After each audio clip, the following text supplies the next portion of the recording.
Assalamualaikum warahmatullahi wabarakatuh. Halo sahabat sejuta kisah. Apa kabar Anda hari ini? Mudah-mudahan selalu sehat dan tak kurang suatu apa. Jumpa kembali bersama kami, channel yang setiap hari selalu menyuguhkan cerita-cerita nyata misteri yang menarik untuk Anda simak. Seperti kisah kali ini yang sudah kami siapkan untuk Anda, berjudul Tumbal. Semburat fajar masuk melalui celah ventilasi, menyilaukan mata yang masih terpejam.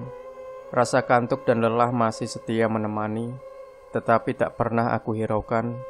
Aroma obat-obatan menjadi penawar rasa kantuk, manakala hidung terbiasa menghirupnya. Sudah hampir seminggu aku menemani Mas Tejo, suamiku, dirawat di rumah sakit. Entah penyakit apa yang dideritanya, aku tak tahu. Setiap kali aku bertanya pada dokter maupun perawat, mereka hanya menjawab gejala tipes. Aku yang tidak terlalu paham akan hal medis hanya bisa menurut apa kata mereka. Tubuh Mas Tejo terkadang panas, kadang normal, kadang juga dingin. Perutnya bergemuruh seperti hendak mengeluarkan isinya, tapi selalu gagal. Tak ada luka luar, hasil ronsen juga normal, tidak ada penyakit berbahaya. Sore ini Pak Tejo boleh pulang, Mbak Farah bisa ke bagian administrasi untuk mengurusnya, kata Novi, adik kelasku yang kini menjadi perawat. Oh ya, terima kasih. Sembari berjalan menuju bagian administrasi, pikiranku tak henti membayangkan berapa besar nominal yang harus kubayarkan. Benar saja jumlahnya melebihi dari uang yang kupegang saat ini. Di tengah kebingunganku mencari tambahan, Bule Sri datang membawa sekepok uang untuk melunasi biaya rumah sakit keponakannya itu. Terima kasih Bule, suatu saat pasti akan kuganti, kataku sambil memeluknya. Ih, mau ganti pakai apa? Jadi istri tidak bisa bantu suami kok sombong. Giliran suami sakit kelabakan, cecar Simbo, ibu Mas Tejo. Sudah Yusum, anak lagi sakit jangan nambahi beban, ujar Bule Sri seraya menarik tangan Simbo menuju bangsal di mana Mas Tejo dirawat. Meskipun sering mendengar caci maki dari Simbo, hati ini terlalu rapuh untuk mengatakan aku baik-baik saja. Mata pun tak bisa berbohong. Ketika sepi, diam-diam meneteskan butirannya. Hanya dengan menangis aku bisa lebih tenang. Awalnya Simbo baik, tapi setelah aku berhenti bekerja dari pabrik dan semua penghasilan Mas Tejo diserahkan padaku, dia mulai tak suka. Bahkan ketika kami kesusahan, dia tak pernah mau tahu. Hanya Bule Sri yang selalu datang menolong. Semilir angin bertiup menyapa, mendekap hangat dalam dinginnya suasana, menerpa dedaunan hingga menimbulkan kegaduhan. Malam terasa senyap, hanya hewan malam yang menemani kehidupanku di desa yang terletak di pesisir pantai yang belum terjamah halayak ramai. Jarak antar rumah cukup jauh. Setiap rumah memiliki pekarangan samping yang luas. Pohon jati, pohon kelapa, dan pohon pisang mendominasi dalam kebun tersebut. Waktu itu aku dibutakan cinta, sehingga aku mau untuk tinggal di desa ini bersama Mas Tejo. Andai saja Mas Tejo mau tinggal di rumahku di kota dan membantu bisnis bapak, dia tidak akan menjadi buruh pertanian yang bayarannya pas-pasan. Namun dia bersikeras tetap tinggal demi orang tuanya. Jarum jam menunjukkan pukul 11 malam, tetapi mata ini masih terjaga. Berbagai pikiran berkecamuk menjadi satu yang hanya menyisakan kata andai saja. Aku terhentak dari lamunan manakala suara dengkuran Mas Tejo terdengar begitu keras. Tidak biasanya dia mendengkur ketika tidur. Berkali-kali membangunkannya, tapi sia-sia. Akhirnya aku hiraukan dan berusaha untuk terpejam. Baru 30 menit tertidur, telingaku menangkap suara gagak. Burung malam yang hinggap di atas genting kamar itu berteriak-teriak seperti mengisyaratkan sesuatu. Beberapa menit kemudian, ayam di kandang belakang ikut berkokok. Ini baru tengah malam, tetapi suara hewan-hewan itu bersahut-sahutan. Karena penasaran, aku bangun dan mengecek belakang rumah. Perlahan pintu terbuka. Cahaya bulan berpendar menyinari bumi yang kian sepi. Angin dingin menerpa kulit, aroma bunga mawar dan pandan menguar tiba-tiba.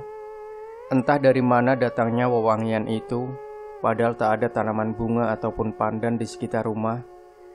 Kuedarkan pandangan yang tampak hanya seekor gagak bertengger di atas genting.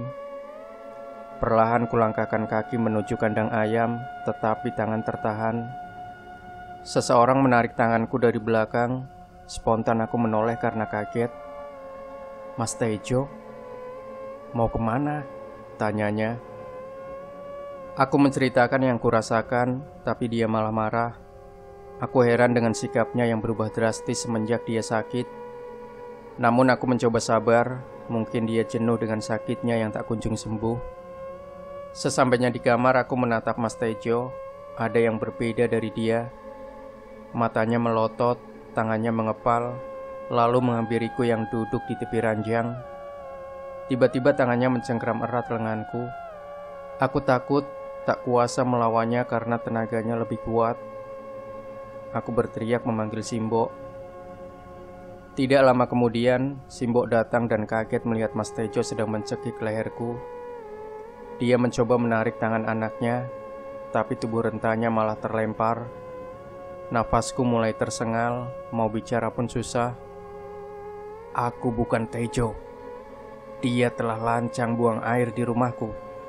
Jika kalian ingin aku pergi, sediakan kembang 7 rupa, menyan, telur kampung 5 butir, ayam cemani.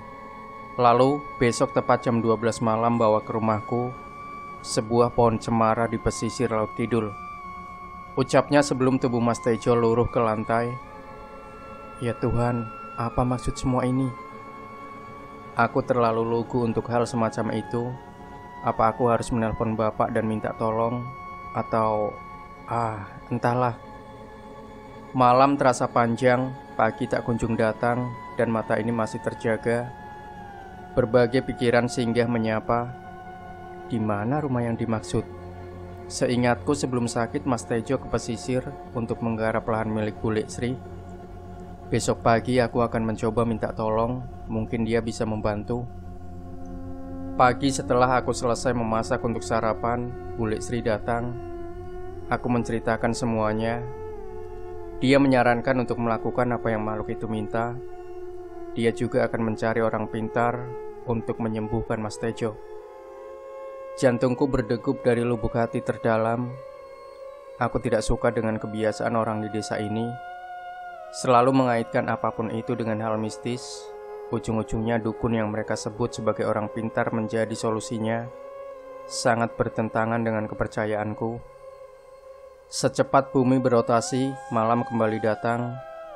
Suara jangkrik memecah kehangatan yang kini telah sirna. Entah berapa purnama lagi, aku bisa kembali merasakan kasih sayang tulus yang hirap seiring berputarnya roda kehidupan. Aku rindu Mas Tejo yang dulu, yang selalu mampu menenangkan hati dan pikiranku. Semua persyaratan sudah siap. Bule Sri memberi petunjuk tentang pohon cemara yang dihuni makhluk halus itu. Aku pergi ke pesisir ditemani Bule Sri, sedangkan Simbok menunggu Mas Tejo di rumah. Bule Sri mengantar sampai pertigaan. Selanjutnya aku berjalan ke arah kanan, mencari pohon yang dimaksud. Suasana tiba-tiba terasa sangat mencekam. Angin berhembus di sela dedaunan, suara binatang malam bersautan. Berbekal cahaya senter yang temaram, kuberanikan langkah untuk tetap maju, mengubur ketakutan yang kini mulai menjalar. Hembusan angin mulai kencang, aroma kemenyan dan wewangian menembus indera penciuman. Bulu kuduku merinding, merasa seperti ada banyak mata yang sedang mengawasi dari berbagai penjuru. Bruk! Aku terlonjak, sebuah kelapa jatuh dari pohonnya. Detak jantungku semakin cepat, nafas memburu. Ku percepat derap langkah hingga pohon cemara yang dimaksud berada di depan mata. Segera kuletakkan sesaji itu, tanpa berpikir panjang dan tanpa melihat sekitar yang ternyata banyak bunga tersebar. Aku berlari menuju tempat di mana Bule Sri menunggu. Dari jarak jauh, aku melihat dia sedang berbicara dengan seseorang. Malam-malam di pesisir ada orang lewat juga ternyata. Bule ngobrol sama siapa tadi? Tanya aku penasaran. Oh, itu tadi Lek Parman. Mau berangkat jaring, jawabnya seraya menunjuk ke arah laut. Bergegas kami pulang. Sesampainya di rumah, Mas Tejo sedang mengamuk sambil bicara tak jelas. Bule Sri mengeluarkan cairan yang dibungkus plastik dari tasnya. Dia menyuruhku untuk meminumkannya pada Mas Tejo. Dia bilang itu ramuan dari orang pintar yang dia peroleh sore tadi.